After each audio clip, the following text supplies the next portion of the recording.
Dieu des armées.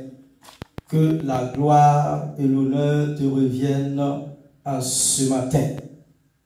Toi seul en es digne de recevoir l'adoration, la louange et le règne. Amen. Et nous te louons, nous te célébrons, nous te rendons des actions de grâce. Amen. Pour tes offerts dans la vie de l'assemblée de ton peuple, dans nos vies individuellement. Sois célébré, sois adoré, car tu es l'unique, tu es le souverain, tu es le véritable. Que ta parole nous saisisse en ce matin. Et au nom de Jésus-Christ de Nazareth, ton Fils bien-aimé, nous t'avons prié. Et que quelqu'un dise Amen. Gloire à Dieu. Voici le titre de l'enseignement de ce matin. La puissance de l'action de grâce. Amen. La puissance de l'action de grâce. Cela veut dire quoi? Il y a une puissance dans l'action de grâce. Et comme texte biblique de référence, nous lisons dans Luc au chapitre 17, à partir du verset 11 à 19. Et la Bible dit ceci. Verset 11. Alors qu'il se rendait à Jérusalem, Jésus passa entre la Samarie et la Galilée. Comme il entrait dans un village, 10 lépreux vinrent à sa rencontre. Ils se tinrent à distance et se mirent à lui dire: Jésus, Maître, aie pitié de nous. Lorsqu'il les vit, Jésus leur dit: allez vous montrer aux prêtres. Pendant qu'ils y allaient, ils furent guéris. Waouh! Verset 15. Les deux, la Bible dit quoi? Les deux, se voyant guéris, revient sur ses pas en rendant gloire à Dieu à haute voix. Il tomba le visage contre terre aux pieds de Jésus et le remercia. C'était un Samaritain. Verset 17. Jésus prit la parole et dit: les 10 n'ont-ils pas été guéris? Et les 9 autres, où sont-ils? Ne s'est-il trouvé que cet étranger pour revenir rendre gloire à Dieu? Verset 19 de Luc au chapitre 17. Puis il lui dit: lève-toi, vas-y, ta foi t'a sauvé. Amen. Comme deuxième texte, nous lisons dans 1 Thessaloniciens chapitre 5, verset 18. Rendez grâce en toutes choses, car c'est à votre égard la volonté de Dieu en Jésus-Christ. Amen. Amen. Au début de l'ère chrétienne, le philosophe juif Philon d'Alexandrie écrira ceci: il n'y a point d'œuvre plus propre à Dieu que de répandre ses bienfaits, ni à la créature que de rendre grâce. Celle-ci, considérant qu'elle ne peut rendre en retour quoi que ce soit d'autre à cette gratitude. Il n'y a qu'une seule œuvre qui nous appartienne et par laquelle nous puissons honorer Dieu, lui rendre grâce. mettons-y toujours tous nos soins et en toutes circonstances. Fin de citation. L'expression action de grâce vient du mot hébreu shelem, qui signifie offrande de paix, récompense, sacrifice pour alliance ou amitié, sacrifice volontaire de remerciement, action de grâce. Pourtant, cette disposition de cœur n'est pas naturelle, même chez certains enfants de Dieu. Nous l'avons vu dans le livre de Luc, qui nous enseigne l'histoire de 10 lépreux guéris par Jésus.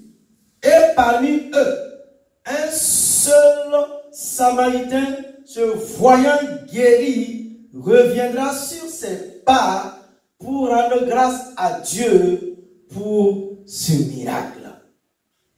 Et beaucoup d'entre nous, nous comportons comme les 9 autres lépreux. Nous voyons la main de Dieu dans nos vies, mais nous la prenons comme acquise. Se lever le matin, marcher en bonne santé, avoir la capacité de manger à sa faim, toutes ces choses nous semblent anodines et banales.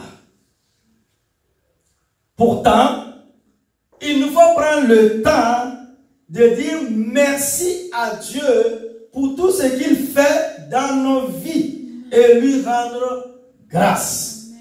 L'action de grâce est un acte de reconnaissance envers Dieu, venant du cœur et exprimé en parole ou en action. Nous sommes aimés du Seigneur. Il nous fait des faveurs et il nous en fera encore. En retour, il attend de notre part la manifestation de nos remerciements. Et il nous enseigne que notre reconnaissance porte des fruits glorieux. C'est pourquoi ce matin, bien-aimés frères et sœurs en Christ Jésus, et vous qui nous écoutez, je vous propose de voir l'enseignement de la matinée en 2 points. Premièrement, pourquoi rendre grâce à Dieu? Pourquoi nous devons rendre grâce à Dieu? Même dans les moments de détresse, nous devons remercier Dieu de nous avoir donné l'occasion de compter encore plus sur lui. Nos oreilles et nos yeux sont des bénédictions de Dieu. De même que tout ce que nous possédons dans la vie. C'est également le cas de sa grâce qu'il nous accorde toujours. Pourquoi devons-nous dire merci à Dieu en toutes circonstances? Grand 1. Rendre grâce est un commandement divin. Rendre grâce à Dieu est un commandement divin. Paul donne des conseils pratiques aux chrétiens, mais il insiste sur un point particulier en disant: rendez grâce en toutes choses, car c'est à votre égard la volonté de Dieu en Jésus-Christ. 1 Thessaloniciens 5, 18. C'est la volonté expresse de notre Dieu. Et si Paul se permet d'insister, c'est pour attirer notre attention sur l'importance de l'action de grâce. Et peut-être que même les premiers chrétiens oubliaient de rendre grâce à Dieu pour toutes choses. L'apôtre insiste en toutes choses. Donc même dans nos épreuves, nos attentes, nos échecs, nos souffrances. Il sait que c'est souvent difficile aux enfants de Dieu de rendre grâce. Il sait aussi ce que produit l'action de grâce. Elle ébranle le pouvoir de l'ennemi.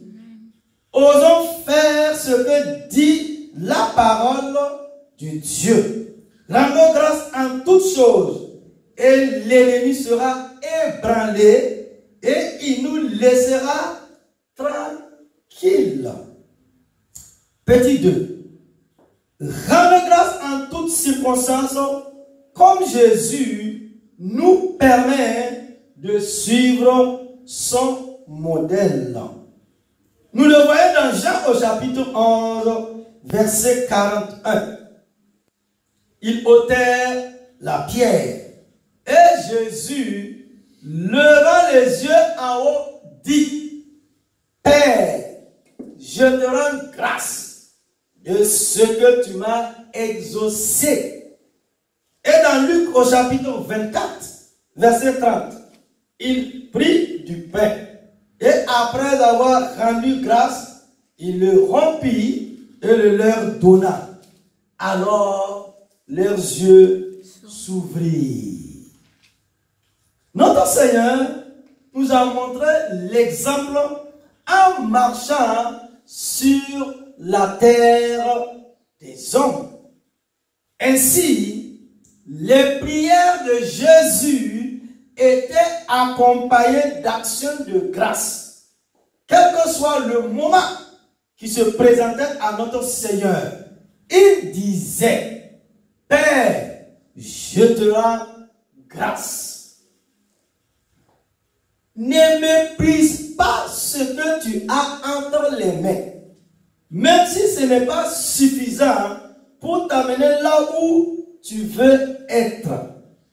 Prends le temps de rendre grâce à Dieu pour les faibles commencements. C'est ainsi que sa puissance se manifestera dans ta vie. Nous retrouvons alors deux autres exemples dans les Écritures où Jésus rendait grâce. Le soir de Pâques, Jésus a accompagné deux disciples qui se rendaient à Emmaüs. Ceux-ci ne l'ont pas du tout reconnu. Ils l'ont invité pour un repas et Jésus a accepté. Lorsqu'il se retrouve devant la table garnie, voici ce que fit Jésus. Il prit du pain et après avoir rendu grâce, il le rompit et leur donna. Alors les yeux s'ouvrirent. Luc 24, verset 30. C'est par l'action de grâce que la puissance de Dieu s'est manifestée. Et les yeux de ses disciples se sont ouverts, mais Jésus a disparu. Les dernières paroles que ses disciples ont entendues de la bouche de Jésus, ce furent des actions de grâce. Jésus se rend devant la tombe de Lazare, mort depuis 4 jours. Devant Marthe et Marie, ses sœurs, dans le profond chagrin. Et à leur grand étonnement, Jésus commence en rendant grâce. Ils ôtèrent la pierre.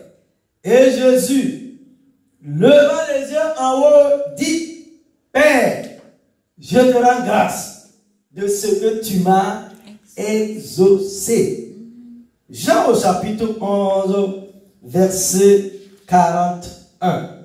L'action de grâce a précédé le plus grand miracle de Jésus. Jésus voulait donner une leçon de foi.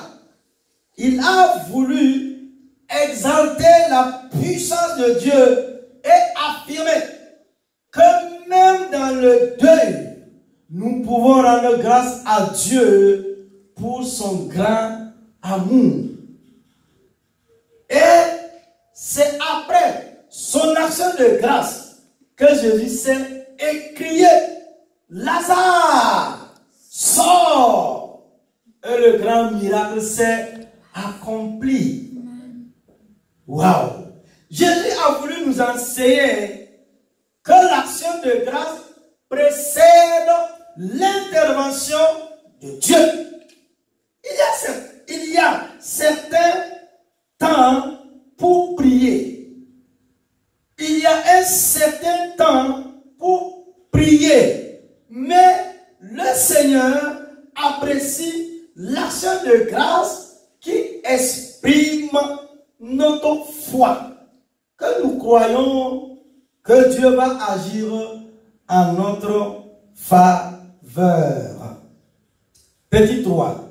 Nous devons accompagner nos prières d'action de grâce. Ne vous inquiétez de rien, mais en toutes choses, faites connaître vos besoins à Dieu par des prières, des supplications, avec des actions de grâce. Nous dit l'apôtre Paul dans Philippiens au chapitre 4, verset 6. Nous devons cultiver l'habitude de dire merci à Dieu lorsque nous prions. En faisant cela, nous montrons à Dieu que nous avons foi en lui, en ses capacités et en sa puissance. Dire merci à l'avance est un puissant acte de foi pour dire à Dieu: je sais que tu m'as déjà exaucé. Amen. Petit 4. L'ingratitude provoque la tristesse et la colère de Dieu. Quelle ingratitude chez les 10 lépreux qui ont été guéris. Jésus aura cette parole pleine de tristesse. Et les 9 autres, où sont-ils? Luc au chapitre 17, verset 17. Un seul était revenu vers Jésus et tomba sur sa face. Il lui rendit grâce. Quoi de plus normal que de rendre grâce à Dieu pour chaque bénédiction? Dieu n'est pas content. Et même, il manifeste sa colère contre certaines personnes à cause de leur manque de reconnaissance. La Bible dit quoi? La colère de Dieu se révèle contre toute impiété. Puisque, ayant connu Dieu, ils ne l'ont pas rendu grâce. Romains au chapitre 1, verset 18 à 21. Pour Dieu, n'est pas lui rendre grâce pour ce qu'il est, pour ce qu'il a fait pour l'homme, c'est une impiété qui provoque sa colère. Et nous arrivons à notre deuxième point. Grand 2. Les dimensions de l'action de grâce. Nous l'avons vu dans 1 Thessaloniciens au chapitre 5, verset 18. La Bible nous exhorte à rendre grâce en toutes choses, car c'est la volonté de Dieu qui vous concerne en Jésus-Christ. Quand nous prions selon sa volonté, il nous écoute. L'action de grâce est la volonté de Dieu. Dans Hébreux au chapitre 10, verset 36, il est dit, car vous avez besoin d'endurance, de sorte que, après avoir accompli la volonté de Dieu, vous pouvez recevoir la promesse. La volonté de Dieu est de rendre grâce en toutes choses. L'action de grâce est également une appréciation pour les actions passées de Dieu. Quand nous remercions Dieu pour ses actes passés, il prend soin de l'avenir. Quel que soit le niveau de la foi, par les actions de grâce, il sera parfait. Voyons les trois dimensions de l'action de grâce. Les trois dimensions de l'action de grâce à Dieu notre Père. Premièrement, l'action de grâce doit être permanente et continue. La reconnaissance ne doit pas être un acte occasionnel passager. Elle doit être une disposition permanente. L'apôtre Paul le rappelle en plusieurs occasions et avec force. Colossiens 3, 15. Soyez reconnaissants. Waouh! Quoi que vous fassiez, faites tout en rendant grâce à Dieu le Père. Amen. Colossiens 3, 17. Rendez toujours grâce pour tout à Dieu le Père. Paul insiste et il dit aux Éphésiens cette fois-ci, Éphésiens au chapitre 5, verset 20. Rendez toujours grâce pour tout à Dieu le Père. Il n'y a pas de situation dans laquelle un croyant ne puisse louer son Dieu et lui rendre grâce. Paul, lorsqu'il écrit l'épître aux Colossiens, n'est pas en vacances sur quelques plages de l'Adriatique ou de la Méditerranée. Non, il est captif, prisonnier à Rome. Cela ne l'empêche pas de rendre grâce continuellement. Il analyse toutes choses avec les yeux de la foi qui discernent la main de Dieu derrière chaque événement. Chaque fois que nous remercions Dieu pour quelque chose, il y a un changement. Dans Luc 17, versets 4 à 19, 10 lépreux ont été guéris par Jésus. Et un seul d'entre eux est revenu pour rendre gloire à Dieu. Il y aura toujours quelqu'un qui sera de retour pour rendre grâce à l'Éternel Dieu. L'action de grâce est un autre niveau de la foi. Jésus dit au lépreux qui est venu vers lui, lève-toi, ta foi t'a sauvé. Amen.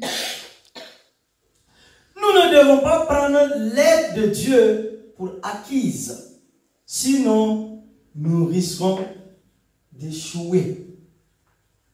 Il faut toujours reconnaître Dieu pour ses actes passés dans notre vie. L'action de grâce doit être un style de vie et non seulement quelque chose que nous faisons quand tout va bien. Soyons des adorateurs au quotidien.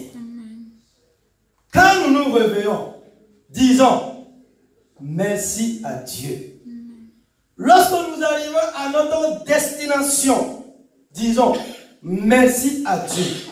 En toutes choses, rendons grâce, car c'est la volonté de Dieu. Ne jamais questionner Dieu, quelles que soient les circonstances, mais le reconnaître dans toutes nos voies.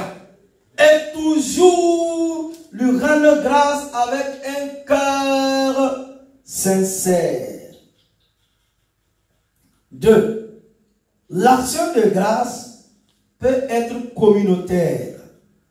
Le sacrifice d'action de grâce revêt une dimension communautaire. Celui qui offre un sacrifice invitait des amis à partager un repas en présence de Dieu, signe de communion et occasion de joie. Nous le voyons dans le psaume 35, 18. Je te célèbre dans la grande assemblée. Je te louerai au milieu du peuple, dit le psalmiste. La reconnaissance qui remplit le cœur du fidèle le pousse à partager ses sentiments avec des frères dans la foi. 3. L'action de grâce est éternelle. Église, peuple de Dieu, enfant de Dieu, fils et filles du royaume des cieux, l'action de grâce est éternelle. L'action de grâce englobe passé, présent et avenir. En Colossiens chapitre 1, l'apôtre Paul donne un exemple saisissant de cette réalité. Verset 6. Il rend grâce à Dieu au sujet des Colossiens parce que cet évangile est parvenu chez vous. Il porte des fruits depuis le jour où vous avez entendu et connu la grâce de Dieu. Et c'est la référence au passé. Verset 4. Nous avons en effet entendu parler de votre foi en Christ Jésus et l'amour que vous avez pour tous les saints. C'est la référence du présent. Verset 5. À cause de l'espérance qui vous est réservée dans les cieux et que la parole de vérité, celle de l'évangile, nous a fait connaître. C'est la référence au futur, à l'avenir. Ainsi, le passé, le présent et l'avenir sont englobés dans une même action de grâce. Au final, l'action de grâce de l'Église universelle attend le jour où elle pourra s'associer à l'action de grâce des 24 vieillards de l'Apocalypse pour proclamer avec eux: nous te rendons grâce, Seigneur Dieu Tout-Puissant, qui est et qui était, d'avoir saisi ta grande puissance et d'avoir établi ton règne. Apocalypse au chapitre 11, verset 17. Oh, gloire à Dieu. Amen.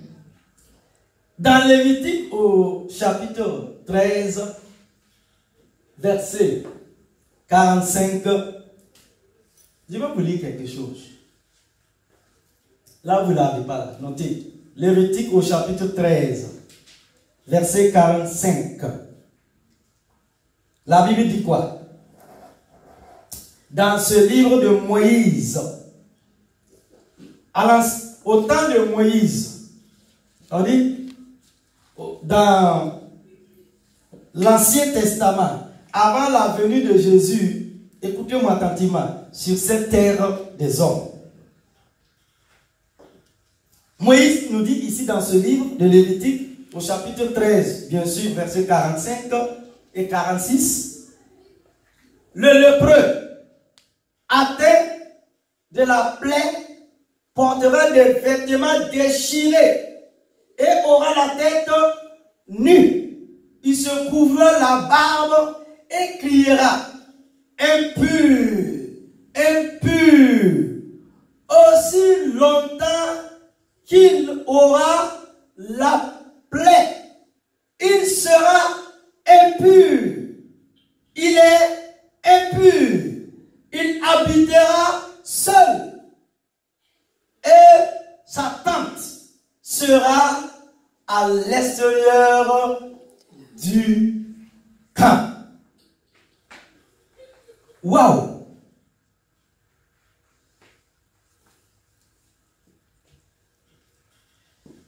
Celui qui est atteint de la lèpre, cette maladie de la peau, c'est une maladie honteuse. C'est une maladie qui te rend impur. Et au temps de Moïse, si tu avais la lèpre, tu ne pouvais pas habiter avec tes frères et sœurs. Tu ne pouvais pas être au milieu du camp. Ils vont aller construire une cabane hors de la ville pour que tu puisses habiter loin de ta femme, loin de tes enfants. Tu es condamné à habiter seul à cause de cette maladie de malédiction. Et tu es quelqu'un ou quelqu'un d'impur. C'est pourquoi la sœur de Moïse, Myriam, quand elle a eu la lettre, on l'a amenée hors du camp. Et il a fallu que Moïse intercède en sa faveur pour qu'elle puisse retrouver la guérison. Donc, nous arrivons dans le livre de l'évangéliste Luc. Et Luc nous dit, voilà le Fils de Dieu, Jésus, marchant sur la terre des hommes. Il guérissait, il délivrait, il opérait des signes, des miracles et des prodiges. Il ressuscitait les morts. Et ces 10 hommes atteints de cette maladie qui les a rendus impurs, ils avaient la tête, ça veut dire le crâne rasé. Ils portaient des agneaux, ça veut dire des habits pourris. Alors que vous savez, Jésus est un sacrificateur. Et quand tu es à la lèpre, tu ne peux pas t'approcher du sacrificateur. Puisque tu es hors du camp. Tu es une personne impure. Et de loin, quand ils ont vu Jésus, oh Jésus, fils de David, oh Jésus, aie pitié de nous. La Bible dit quoi? Jésus n'a pas prié pour eux. Frères, sœurs. Il les a dit, allez-y vous montrer au sacrificateur. Waouh! Et la Bible dit quoi? Quand ils ont emprunté le chemin, quand ils ont obéi à la parole de Jésus, ils ont emprunté le chemin, instantanément, la maladie a disparu. Amen. Ils ont retrouvé leur peau, une peau neuve, on dirait la peau d'un bébé.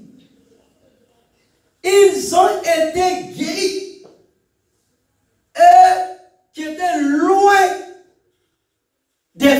et sœurs, eux qui étaient impurs, le miracle de Dieu s'est produit. Et 10 hommes matures, 10. Ils ont oublié que hier, ils étaient malades. Ils ne pouvaient pas se présenter au sacrificateur. Aujourd'hui, Jésus a opéré un miracle de guérison et de délivrance dans leur corps physique, le matériel, dans leur âme. Parmi les 10, c'est un. Et la Bible a bien, Luc a bien précisé. Il dit c'est un Samaritain. Alors que vous savez, il y a illimité entre les Juifs et les Samaritains. Donc, la Bible dit quoi? C'est un étranger qui était loin des alliances, qui était loin de la promesse de Dieu. Il est revenu sur ses pas. Oui. Il dit, je reconnais, Seigneur. Je reconnais ta toute puissance, Jésus. Hier, j'étais impur. J'étais au bord de la ville. Aujourd'hui, tu m'as guéri. Je suis revenu sur mes pas pour rendre grâce à Dieu. Pour dire à Dieu, tu mérites de recevoir l'adoration, la louange et le règne. Car ce n'est pas pure grâce, Seigneur, que tu as eu pitié de moi, que tu m'as sauvé, que tu m'as délivré. Oh! Jésus s'arrête. Il dit à la foule ce jour, il dit à ses disciples, Pierre, Jacques et Jean, c'est où 10 personnes ont été guéries. Où sont les 9 autres? Pourquoi ils n'ont pas rendu gloire à Dieu? Pourquoi ils n'ont pas voulu témoigner de l'action, de la manifestation, de la puissance de Dieu dans leur vie? C'est ce Samaritain, cet étranger qui a eu le réflexe de venir se jeter de nouveau aux pieds de Jésus pour dire, oh, j'ai été guéri. Que la gloire et l'honneur reviennent à l'Éternel Dieu. Quelle reconnaissance! Oui. Jésus, le regardant, dit, lève-toi.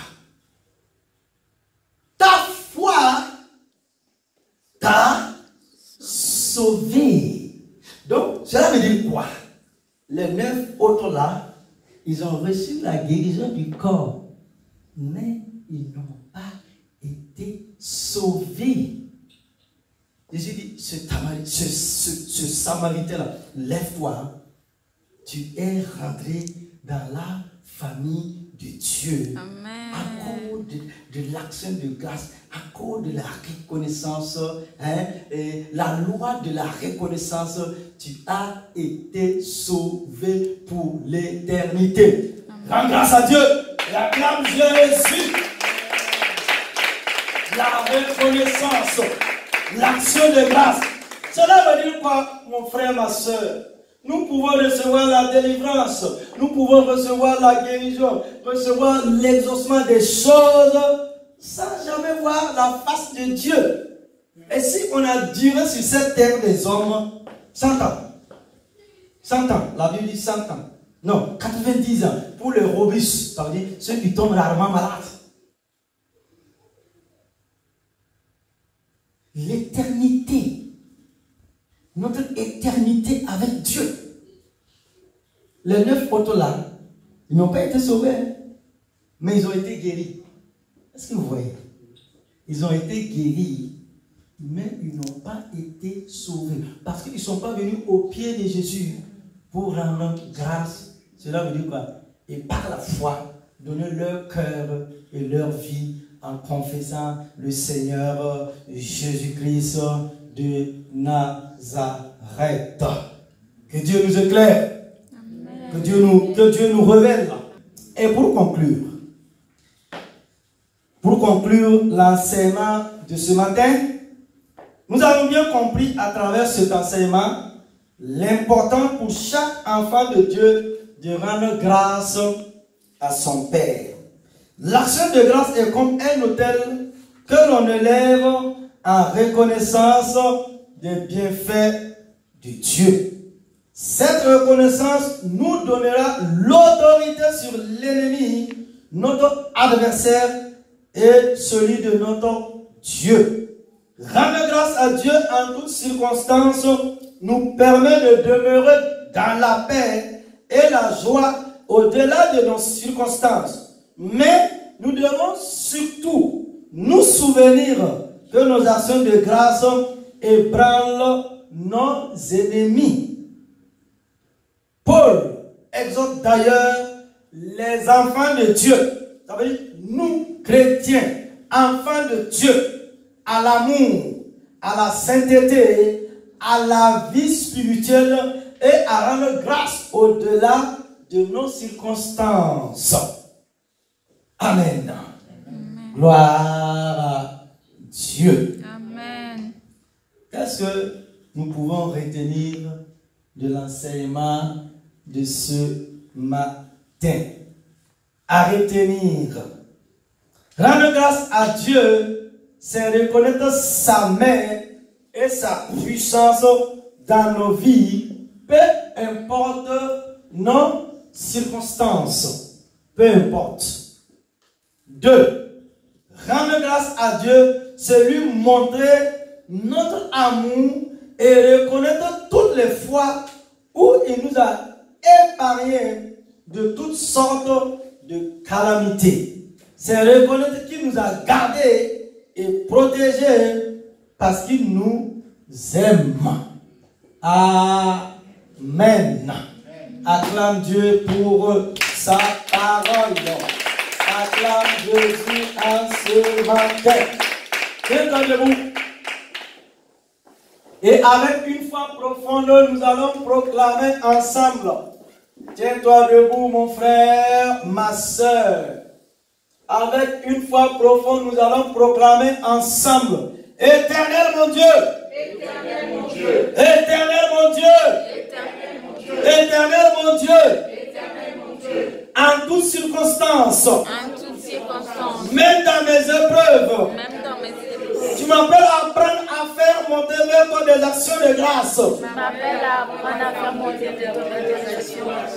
Ainsi je verrai ta gloire se manifester dans ma vie. Ainsi je verrai ta gloire se manifester dans ma vie. Je veux ce matin reconnaître tes faveurs imméritées dans ma vie. Je veux ce matin reconnaître tes faveurs imméritées dans ma vie. Je veux ce matin reconnaître tes faveurs imméritées dans ma vie. Je veux ce matin reconnaître tes faveurs imméritées dans ma vie. Je sais aussi que la seule chose que je peux te donner, c'est le fruit de mes louanges qui confessent la grandeur de ton nom. Je sais aussi que la seule chose que je peux te donner, c'est le fruit de mes louanges qui confessent la grandeur de ton nom.